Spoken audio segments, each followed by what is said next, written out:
Hello guys! Welcome back to my channel and today's video guys, ito po ang aking mga vegetable na mga tanim po dito po sa aking garden, sa aking backyard at dadagdagan po natin yan. Ayan po, nakaready na po ang mga tataniman ko today. So ayan na po yung mga tinanim natin ng mga nakaraang linggo. Ayan, yung sitaw guys, nakita nyo naman yung luya, yung alugbati, ayan. At ipapakita ko rin sa inyo guys yung iba ko pang mga halaman. Kasi kaya naisipan kong magkaroon ng mga vegetable, ng mga tanim. Kasi dito yan. So nakita ko po ayan. So ayan po yung mga halaman ko po talaga na hindi ko rin po pinapabayaan kahit mainit ang panahon, tinitirigan ko po yan. So back tayo sa ating pagtatanim ng mga gulay. So ayan na po silang lahat. Unti-unti lang guys, dadami rin to. At ayan na po ang ating nilipatan. Nakaready na po yan. Matabang lupa po yan. At ayan pong sahon na yan, DIY lang po yan. Meron na po yung butas. Para po in case na lumaki ang halaman, hindi naman po siya palunod. Okay.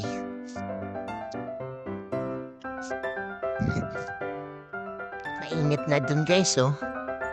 Alas 8 pa lang pero mainit na sa bandang niya. Pero maganda naman ang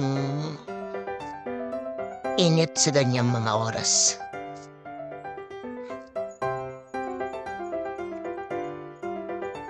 Ito rin to. Kasi guys, hindi pa namin naaayos talaga tong area na to. Kaya lahat po muna yan nasa paso. Pero pag napaayos na po namin to, itong area po namin dito maayos din po lahat ng mga yan. Ayan, nakalagay lang po sa mga ganyan. Para po kasi yan pwede mo pa pong i-direct sa talagang kung saan mo siya itatanim. So guys, meron tayong buto dito na binigay po sa atin. Shout out kay Jehan TV. So guys, subscribe niyo rin po, Jehan TV. Ayan po, nagbigay po siya ng buto ng kalabasa.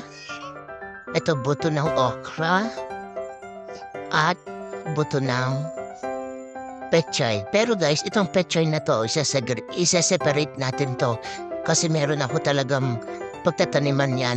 Nakakuha na ako ng mga DIY na pagtataniman yan. Ayoko siya sa sako. Kaya maitatanim lang po natin ngayon ay ang kalabasa at ang okra. So ready na tayo. Kalabasa muna ang itatanim natin. Napakasimple lang guys. Hindi na tayo magpupunla nito. Direkta na tayo kung saan na doon na natin din siya palalakihin. Ayan lang. Hindi ko na to i-re-repack pa o transfer. Diretsuhan na to. So guys, disclaimer lang po tayo. So hindi tayo professional na talagang farmer. Pero alam nyo guys, binigyan din naman tayo ng kakayanan na magtanim. Lahat tayo. Yan. Huwag naman po masyadong baon na baon. Yung tamang matago lang po siya. So ayan. And then, isusunod na rin po natin yung ating okra. Yan, makikita niyo bilog-bilog. Ganun din po yan. Ididirekta na po natin yan. Hindi na natin itatransfer. Pag yan na tumubo, dyan na po siya forever. Dyan na siya magbubuma. So ayan po. Napakadali lang. Napakasimple lang po talaga. Ang kailangan lang i-ready nyo yung inyong pagtataniman. Kung wala naman po kayong lupain na mataba. So gumamit lang po kayo ng mga sako katulad ng ginagawa ko. Tapos lang po kayo ng mga matatabang lupa. Sa diligan na natin. Yan guys, yung lupa kanina basa na yun para at least mabilis natin inubog yung mga buto. Tatas yan didiligan po natin para kahit pa paano mabasa po yung buto.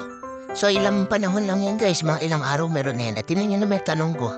Yan shout out tayo Auntie Bergie. So ayan na silang lahat na dagdagan na po. So mapupuno natin lahat yan para sa ating mga gulayan.